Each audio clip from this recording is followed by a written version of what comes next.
ए गाण्या भाऊ, कुठे चालला? थांब. अरे नाही कुठे, इकडेच चाललोय बघ. अरे तुझं काय बोलायचं आबा, ग्रामसेवक झाल्यापासून तुला बिझी झालाय बघ. असं काय नाही बघ सोन्या. अरे ते भारत सरकारकडनं जनगणना आले ना, तेच करायला चाललोय बघ.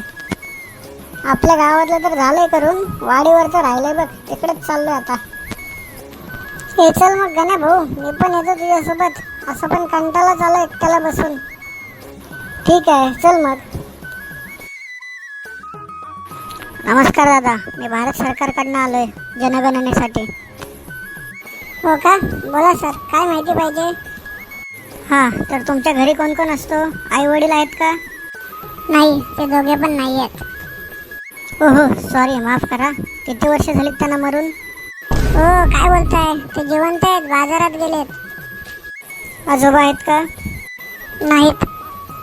कुठे बाजारात गेलेत? नाही, वर गेले, वारलेत. अजून कोण? काका आहे का? वर गेलेत. कधी वारले? हो, आमच्या वरच्या घरात आहेत. आजी आहे का घरी? नाही. मग कुठे? वरच्या घरी आहे की बाजारात गेले? नाही, ती कधीच मेली. चले सोन्या, लवकर चल इथून, मला डोका फिरला इथून. हो साहेब, अजून काय विचारायचं आहे का? नाही, झालं सगळं विचारून. घरात कोण आहे का? हा बोला, कोण पाहिजे तुम्हाला? मला घरी कोण मोठा आहे का? नाही, माझे 9 बहीण भाऊ आणि मीच आहे आत्ता घरी. 10 जण? जवळपास क्रिकेटची टीमच आहे घरात. काय सोन्या?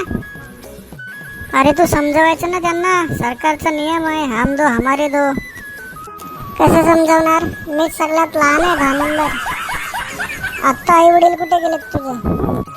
ते दवाखान्यात गेलेत, डॉक्टरकडे. हो, कोणाला बरं नाही? नाही, कोण आजारी नाही आहे. मम्मीला ॲडमिट केले. मला लहान भाऊ नाही तर बहीण होणार आहे. कोण आहे का घरी? लवकर बाहेर या. काका, मावशी, कोण आहे का घरात? हां, कोण आहे? तू का आला इकडे? मी काय तुला शोधत नाही आलोय, जनगणनेसाठी आलोय. सरकारी काम आहे, ते करायला आलोय. हे गाण्या भाऊ, कोण आहे ही? अरे तुझ्या भोल्या भाबड्या मित्राला गंडवणारी पापी आहे ही.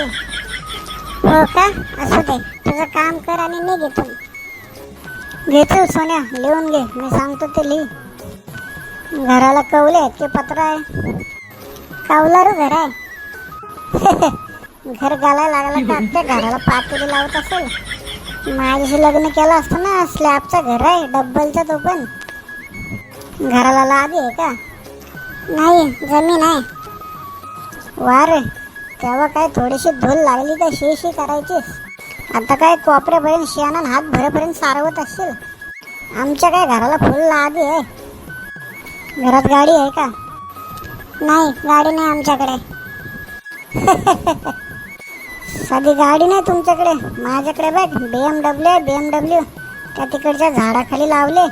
इकडे पोरं बिरं नाहीत ना लहान, नाही तर माझ्या गाडीवर क्रॅश मारतील.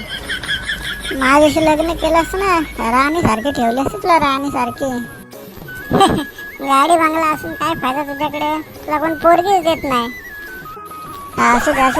चल सोना, चल पुढे जाऊ, लय काम आहे अजून. ए गाण्या भाऊ, तू इथंच थांब, हा शेवटचा घर आहे. मी विचारतो, सगळं लिहितो आणि लगेच येतो. ठीक आहे, जा. काय रे, काय झालं? घेतली का सगळी माहिती? नाही ना गाण्या भाऊ, त्या आतमधल्या मुलीने माझ्या कानाखाली मारली. का, असं काय बोललास तिथे जाऊन? नमस्कार, मी शासनाकडून आलोय.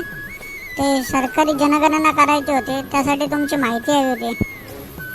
हां बोला, काय पाहिजे माहिती? हां, तर तुमचं लग्न झालंय का? नाही. मग तुम्हाला किती पोरं आहेत? नाला आहे का? अजून माझं लग्न नाही झालं, मी पोरं किती आहेत विचारतो? येड्या, पहिले पोरं किती आहेत ते विचारायचं होतं ना. ठीक आहे, परत जातो मी. कोण आहे का घरी? ते काकू शासनाकडनं आलोय जनगणनेसाठी, तुमची माहिती पाहिजे होती. हा बोल, काय माहिती पाहिजे होती? हा तर काकू तुम्हाला किती मुले? 6 मुलं आहेत बघ मला. 6 मुलं, ठीक आहे, ओके. मग तुमचं लग्न झालंय का? मग काय बिन लग्नाची पोरं झाली काय मला? हा परत इकडे येऊ नको, नाही तर तांगड्याच तोडीन बघ तुझ्या. झालं का? हो गाण्या भाऊ, झाली जनगणना. चल आता घरी. ठीक आहे, चल. व्हिडिओ आवडल्यास व्हिडिओला लाईक करा, चॅनलला सबस्क्राईब करा आणि व्हिडिओला कमेंट करायला विसरू नका. धन्यवाद.